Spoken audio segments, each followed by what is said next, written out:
नमस्कार मित्रों, मैं विनय शुक्ला आप लोगों का अपने चैनल पर स्वागत करता हूं। मित्रों, हम लोग मेघदूतम को पढ़ रहे हैं और आज मेघदूतम के दूसरे श्लोक को पढ़ेंगे। पहले श्लोक को हम लोगों ने पढ़ लिया, उसके अनुवाद को जाना, टिप्पणी और उससे बनने वाले प्रश्नों के बारे में देखा गया। उसी क्रम में आज हम दूसरा श्लोक पढ़ेंगे। तो चलिए पढ़ते हैं। तो दूसरा श्लोक है, तस्मिन् अद्रो कतिचिद अबला विप्रयुक्तः स कामी नीत्वा माशान कनकवलय भ्रंशरिक्त प्रकोष्ठः आषाढ़स्य प्रथम दिवसे मेघमाश्लिष्ट सानुं वप्रक्रीडा परिणत गज प्रेक्षणीयम ददर्श। आप जानते हैं इसमें कौन सा छंद है? मंदाक्रांता छंद। पिछले श्लोक में भी हम लोगों ने जान लिया था और इसमें 17 वर्ण होते हैं और 4, 6, 7 पर यति होती है। तो आइए उसके अनुसार पढ़ते हैं हम लोग। तस्मिन् अद्रो कतिचिद बला विप्रयुक्ता सकामी नीत्वा माशान कनकवलय भ्रंशरिक्त प्रकोष्ठः आषाढ़स्य प्रथम दिवसे मेघमाश्लिष्ट सानुं वप्रक्रीडा परिणत गज प्रेक्षणीयं ददर्श।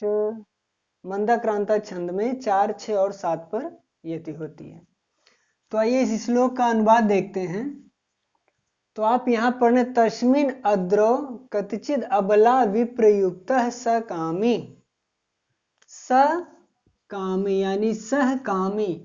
वह कामी कौन? यक्ष, जो पिछले श्लोक में पढ़ा गया। स्वाधिकारात् प्रमत्तः यक्षः सह यक्ष। यहाँ स किसके लिए आया है? यक्ष के लिए। स से किसका बोध हो रहा है? यक्ष का। और कामी क्या है? यह स का विशेषण है। कामी क्योंकि उसको अपनी प्रियतमा यक्षिणी से मिलने की उत्कट कामना थी, इसलिए यहाँ कामी प्रयोग किया गया। तो सह कामी, कह कामी का यक्ष, वह कामी यक्ष। आप नीचे यहाँ देखेंगे क्रिया है ददर्श। वह कामी यक्ष देखा। क्या देखा? मेघम। तो सह कामी मेघम ददर्श। वह कामी यक्ष मेघ को देखा। यानी कि इस दूसरे श्लोक में आपको विरही यक्ष द्वारा मेघ के दर्शन के बारे में बताया। वो मेघ को देखता है। तो वह कामी मेघ को देखा। कब देखा?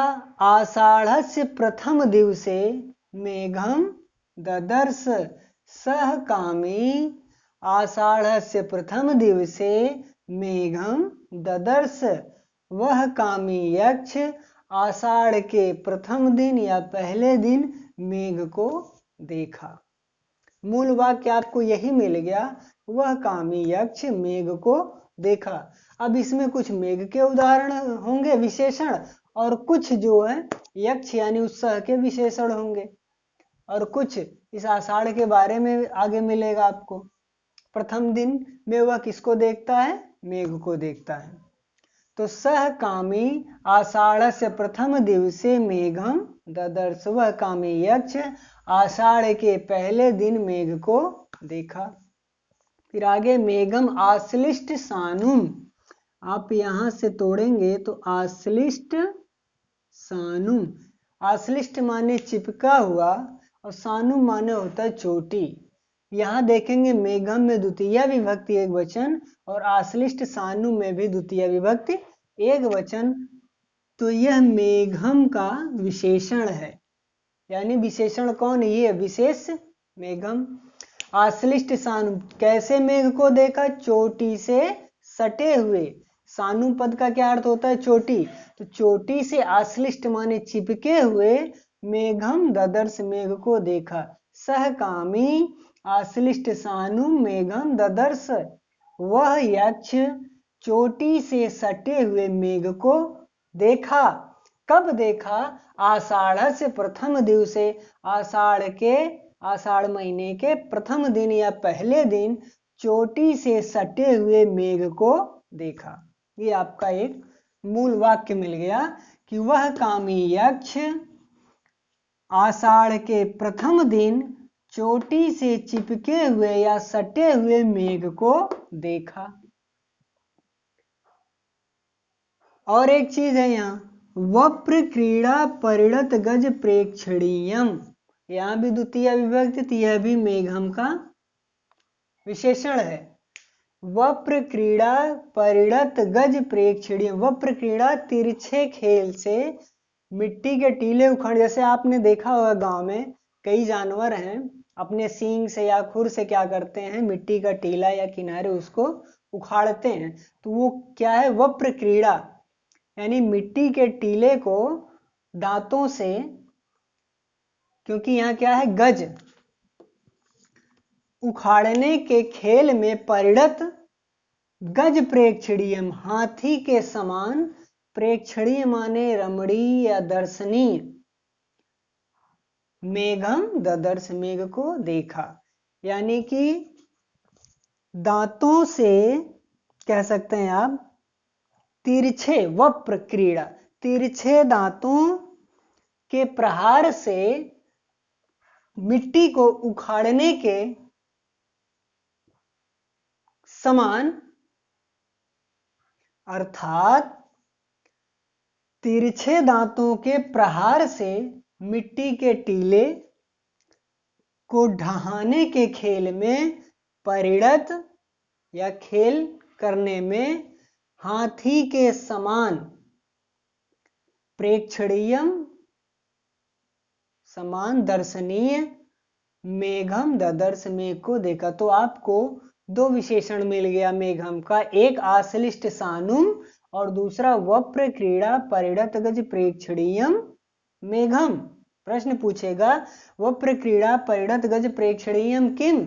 मेघम। तो आपका बन गया दो लाइन कि सहकामी, वह कामी यक्ष आषाढ़ से प्रथम दिवसे, आषाढ़ महीने के पहले दिन चोटी से चिपके हुए और तिरछे दांतों के प्रहार से मिट्टी उखाड़ने के खेल में हाथी के समान रमणीय या दर्शनीय मेघम ददर्श मेघ को देखा। अब आइए ऊपर देखिए, कहां देखा? तो यहां लिखा है तस्मिन अद्रो, उसी पर्वत पर। किस पर्वत पर? पूर्व श्लोक आपने पढ़ा कि वह रामगिर पर्वत पर रुका था, तो तस्मिन पद से किसका बोध है? रामगिरी का। यानी कि जो कश्चित यक्ष था वसतिम चक्रे कहाँ निवास किया था? तो पढ़ा गया था रामगिरी आश्रमे, सुरामगिरी के आश्रमों में। तो तस्मिन अद्रो, अद्रि शब्द का सप्तमी विभक्ति एक वचन अद्रो, उसी पर्वत में या उसी पर्वत पर। तस्मिन अद्रो, उसी पर्वत पर मेघम ददर्श मेघ को देखा। कब देखा? आषाढ़ से प्रथम दिवसे, आषाढ़ के पहले दिन देखा। फिर लिखा है कतचिद, यहां हलंत लगा के जब इसको अलग करेंगे यहां से आ निकलेगा, अबला विप्रयुक्त। अबला विप्रयुक्त का अर्थ है अबला यानी जिसका बल ना हो, जिसको बल ना हुआ है अबला। तो जो उसकी अबला है यक्षिणी, यहाँ अबला शब्द आया यक्षिणी के लिए, तो यक्षिणी से जो भी प्रयुक्त है यानी दूर है, अलग है, तो अबला विप्रयुक्त यानी यक्षिणी से या स्त्री से, कांता से, प्रिया से, पत्नी से दूर वह कामी यक्ष आषाढ़ के पहले दिन चोटी से सटे हुए और तिरछे दांतों के खेल यानी मिट्टी उखाड़ने के खेल से, खेल के करने में हाथी के समान दर्शनीय, रमणीय, मेघ को देखा। तो आपको अबला विप्रयुक्त किसका विशेषण हो जाएगा? सह का। यानी कि कौन अपनी पत्नी से दूर है? अबला विप्रयुक्त का तो यक्ष, सह वह यक्ष। तो अबला विप्रयुक्त सह वह प्रिया से दूर, यक्ष कामी वह कामी यक्ष, आषाढ़ के पहले दिन चोटी से सटे हुए और तिरछे दांतों के प्रहार से मिट्टी की टेली उखाड़ने के खेल में हाथी के समान दर्शनीय मेघ या रमणीय मेघ को देखा। फिर आपको एक और यहां मिलेगा विशेषण कि नीत्वा मासान कनक वलय भ्रंश रिक्त प्रकोष्ठ। तो कनक वलय भ्रंश रिक्त प्रकोष्ठ, कनक माने होता है सोना, वलय माने छल्ला या आप कह सकते हैं कंगन। तो सोने के कंगन के भ्रंश गिर जाने से रिक्त प्रकोष्ठ, रिक्त माने खाली हो गई है या खाली, और प्रकोष्ठ माने होता है कलाई। तो सोने के कंगन के गिर जाने से सूनी कलाई वाला कौन? यक्ष, सह। यह भी क्या है? सह का विशेषण है। और ये सह पद किसके लिए आया है? यक्ष के लिए। अब आप क्या करिए, इसके जितने विशेषण एक साथ रख लीजिए तो हो जाएगा अबला विप्रयुक्त कनक वलय भ्रंश रिक्त प्रकोष्ठ कामी सह आषाढ़स्य प्रथम दिवसे आश्लिष्ट सानुम वप्र क्रीड़ा परिणत गज प्रेक्षणीयम मेघम ददर्श। यहां तक हुआ।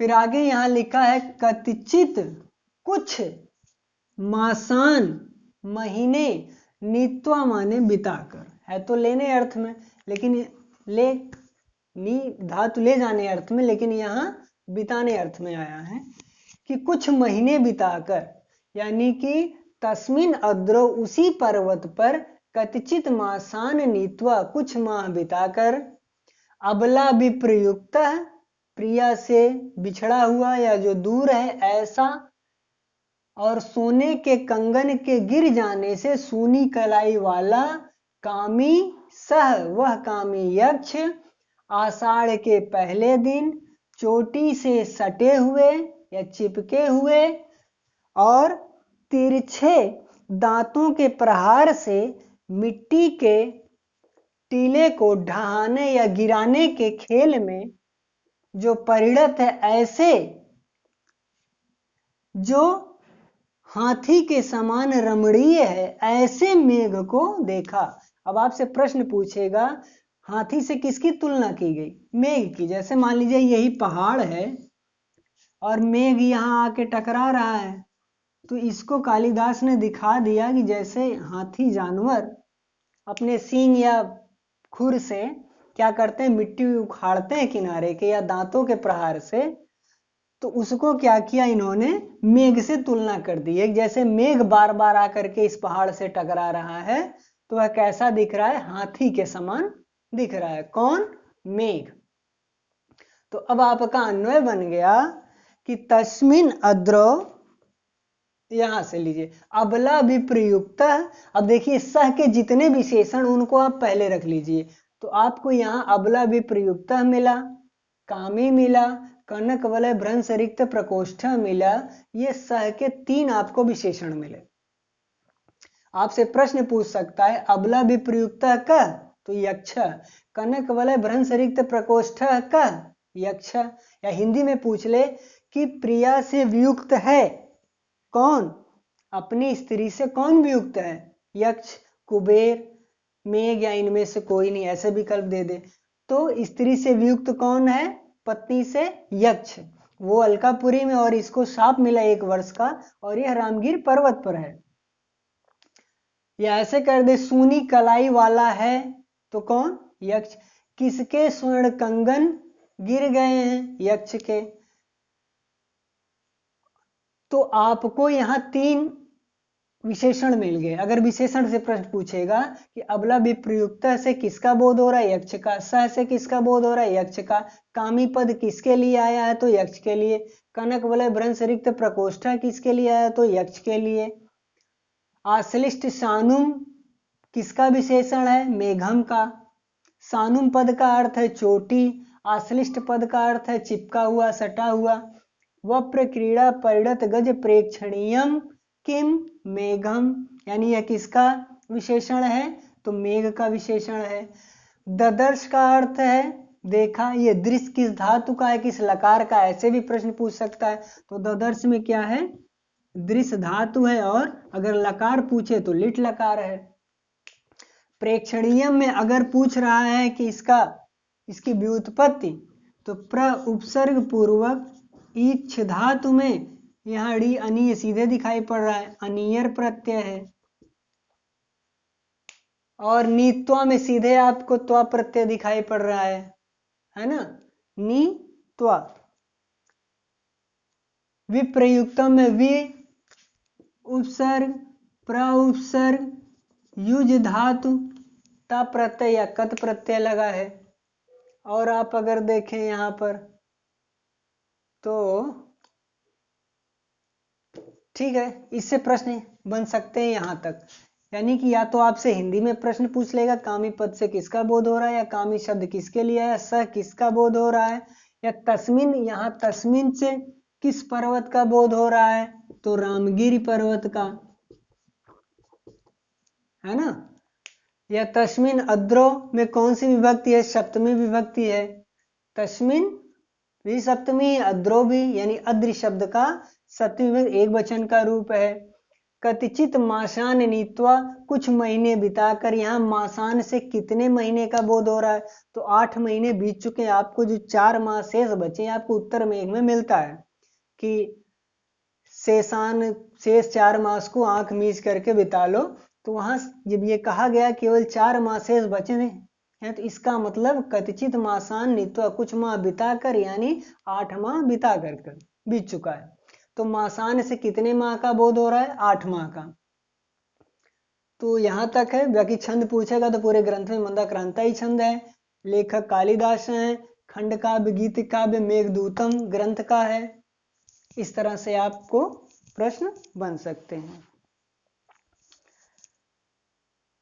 अगर अर्थ एक एक का पूछेगा, प्रकोष्ठा का अर्थ कलाई होता है।